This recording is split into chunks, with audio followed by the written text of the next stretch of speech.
کردن اومدم. دوست داشتد خیلی دغل است. یعنی خواستم که دانی. با من گوش کن. او در اینجا چیکار میکند؟ یوز گفت که ما دوستی دیری نیم. صحبت میکنیم. تو روزنامه‌نگار نیستی. تو چی مرا احمق گمان کردی؟ مرا ببخش ولی تو کمی احمق هستی. چی؟ گمان میکنی که دوست داشتد اوستای ماشین است.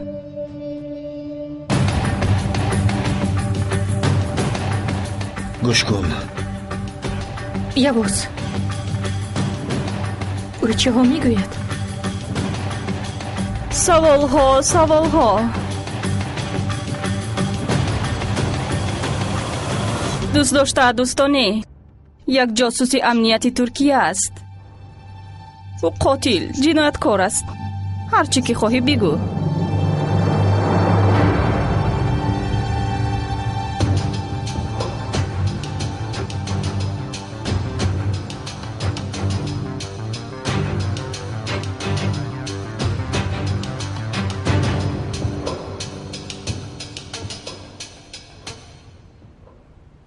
آنچه که او میگوید درست است؟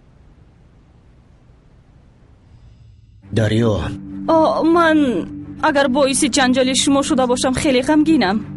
چون که من از این حادثه غمگینم. دمت رو گیر. دروغ میگویی؟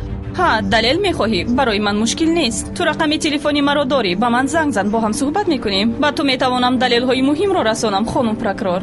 دریا از این زن دور باش. پس که دور شدن را من قرار میدهم. حالا نوبت تو هم میآید.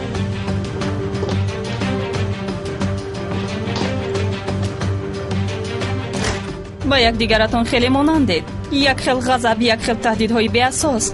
تو رو از مردن هم بدتر میکنم. این رو از دهان بینیت میبرورم. اما این تهدیدها هیچ اجرا نشدند.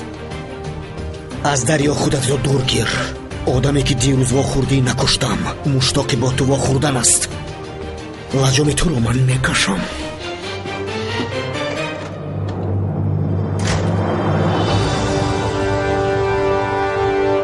سلاحت را پرتو وگرنه او را میکشم. تسلیم شد. سلاحت را پرتو. به قفا.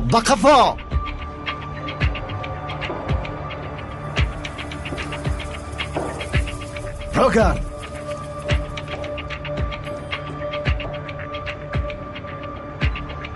به قفا.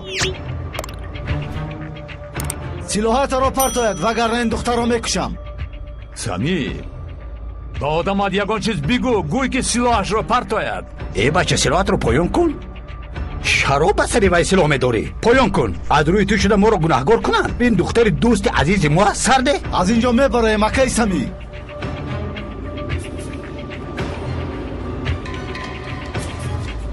سرده به این هم ما میبرویم. سرده او رو سرده. اول ما رو رها کنن.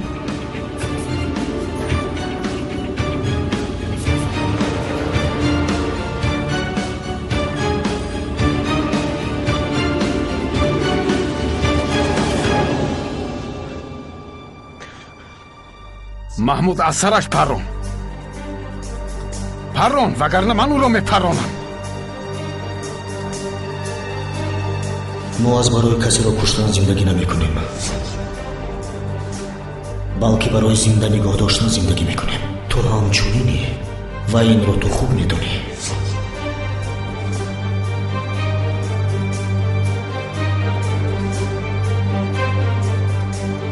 نه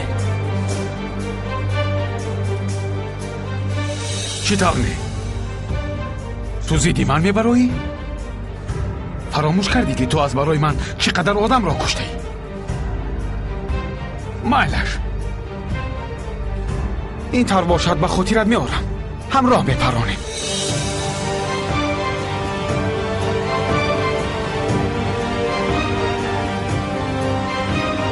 سلاحت را پرتو. از اینجا برآمدن نمیتوانی. اگر ما از اینجا نبرایم این دختر میمیرد. ایستا.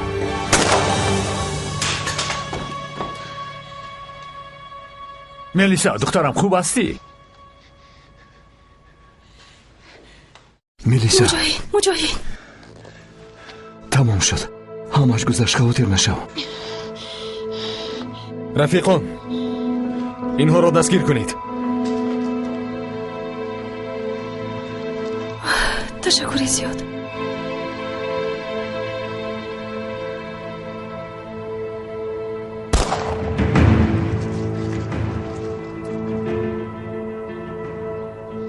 تو چی کار میکنی؟